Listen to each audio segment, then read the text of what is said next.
Over here in the country, the 8th Army in Korea has officially moved its headquarters to Pyeongtaek, a city some 65 kilometers south of Seoul.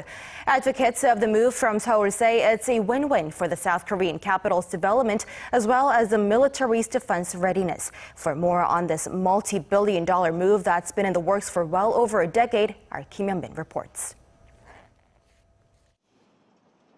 The U.S. 8th Army's 64 years at the Yongsan base in Seoul is now part of history. On Tuesday, they began service at the newly built Camp Humphreys in Pyeongtaek.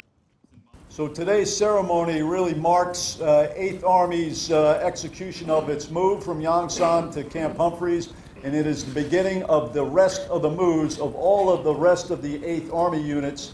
That would also include U.S. Forces Korea and elements of the Combined Forces Command.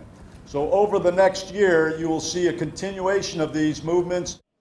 The occasion is based on the agreement made in 2004 between U.S. Forces Korea and the South Korean government to make the new base an operational hub for some 28,000 U.S. forces stationed in Korea.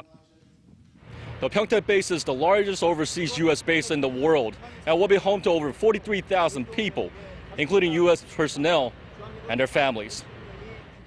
The move comes at a cost of $10.7 billion, and it will unite 173 military camps across South Korea and many other bases near the inter-Korean border. The commander of the 8th Army, Thomas Vandal, said on Tuesday that the new base is more effective and efficient in countering North Korea's threats. What has changed for us is we no longer have to defend potentially 173 camps and installations. We now have it consolidated, so it allows us to maximize our force protection.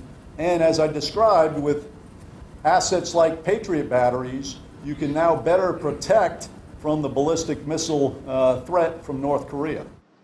Vandal says the construction of Camp Humphreys is 80% complete and is expected to be finished, with most troops relocated by the end of 2018. Kim Hyun-bin, Arirang News.